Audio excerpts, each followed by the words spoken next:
everyone fine. Panchamasali ಮೀಸಲಾತಿ ಹೋರಾಟದ ಬೆನ್ನಿಗೆ ನಿಂತಿದ್ದಂತಹ ಶಾಸಕ ಯತ್ನಾಳ್ ಈಗ ಹೋರಾಟದಿಂದ ದೂರ ಉಳಿತಾ ಇದ್ದಾರೆ. ಹೀಗಾಗಿ ಪಂಚಮಸಾಲಿ ಹೋರಾಟಕ್ಕೆ ಶಾಸಕ ಯತ್ನಾಳ್ ಅವರ ಸಾಥಿಲ್ವಾ ಅನ್ನುವಂತಹ ಪ್ರಶ್ನೆ ಎದುರಾಗ್ತಾ ಇದೆ. ಇನ್ನು ಸದನದಲ್ಲೂ ಕೂಡ ಸದ್ದಿಲ್ಲದೆ ಬಿಜೆಪಿಯ ಫೈರ್ ಬ್ರ್ಯಾಂಡ್ ತೆಪ್ಪಗೆ ಕುಳಿತುಕೊಳ್ತಾ ಇದ್ದಾರೆ. ಹೀಗಾಗಿ ಮೀಸಲಾತಿ ಹೋರಾಟ ಪ್ರಸ್ತಾಪವನ್ನು ಶಾಸಕ ಯತ್ನಾಳ್ ಅವರು ಮಾಡ್ತಾನೆ ಇಲ್ಲ. ಪ್ರತಿಭಟನಾಕಾರರ ಮೇಲೆ ಲಾಠಿ ಚಾರ್ಜ್ ಬಗ್ಗೆ ಎಲ್ಲೂ ಕೂಡ ತಮ್ಮ ಮಾತುಗಳಲ್ಲಿ ಅವರು ಪ್ರಸ್ತಾಪನೆ ಮಾಡಲಿಲ್ಲ. ವಿಜಯೇಂದ್ರ ನಾಯಕತ್ವ ಹಿಮ್ಮೆಟ್ಟಿಸೋದಕ್ಕೆ ಮಾತ್ರ BY ವಿಜಯೇಂದ್ರ ಹೋರಾಟಕ್ಕೆ ಏನಾದರೂ ಇಳಿದಿದ್ರಾ ಅನ್ನುವಂತಹ ಪ್ರಶ್ನೆ ಕೂಡ ಈಗ ಎದುರಾಗ್ತಾ ಇರುವಂಥದ್ದು.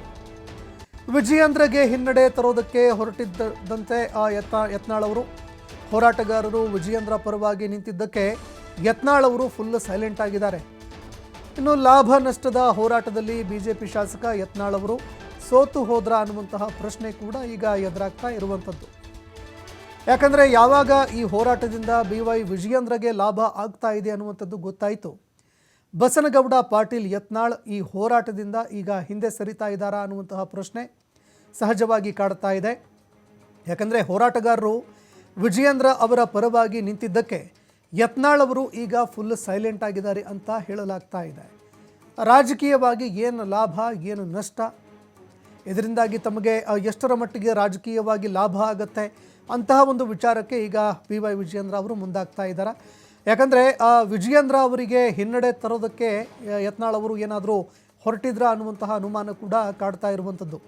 ಯಾಕಂದರೆ ಈ ಹೋರಾಟದಲ್ಲಿ ಯಾವಾಗ ಹೋರಾಟಗಾರರು BY ವಿಜಯೇಂದ್ರ ಅವರ ಪರವಾಗಿ ನಿಂತರು, ಇದಾದ ನಂತರ ಯತ್ನಾಳ್ ಅವರು ಈ ಹೋರಾಟದಿಂದ ಹಿಂದೆ ಸರಿದಂತೆ ಕಾಣ್ತಾ ಇದೆ. ಯಾಕಂದರೆ ಸದನದಲ್ಲಿ ಈ ವಿಚಾರವನ್ನು ಎಲ್ಲೂ ಕೂಡ ಅವರು ಪ್ರಸ್ತಾಪ ಮಾಡಲೇ ಇಲ್ಲ. ಹೋರಾಟಗಾರರ ಮೇಲೆ ತೀವ್ರವಾಗಿ ಲಾಠಿ ಪ್ರಹಾರ ಆಯಿತು. ಹೋರಾಟವನ್ನು ಹಿಮ್ಮೆಟ್ಟಿಸೋದಕ್ಕೆ, ಹೋರಾಟವನ್ನು ಚದುರಿಸೋದಕ್ಕೆ ಅಂತ ಪೊಲೀಸರು ಲಾಠಿ ಬೀಸಿದರು. ಇದಾದ ಬಳಿಕ ಯತ್ನಾಳ್ ಅವರು ಸದನದಲ್ಲಿ ಈ ವಿಚಾರವನ್ನು ಪ್ರಸ್ತಾಪ ಮಾಡ್ತಾರೆ ಅನ್ನುವಂತಹ ಮಾತುಗಳು ಕೇಳಿಬರ್ತಾ ಇತ್ತು.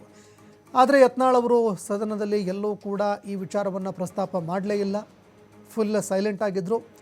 ಹೀಗಾಗಿ ಹಲವಾರು ರಾಜಕೀಯ ಲೆಕ್ಕಾಚಾರಗಳಿಗೆ, ಚರ್ಚೆಗಳಿಗೆ ಈ ಒಂದು ನಡೆ ಕಾರಣವಾಗ್ತಾ ಇದೆ.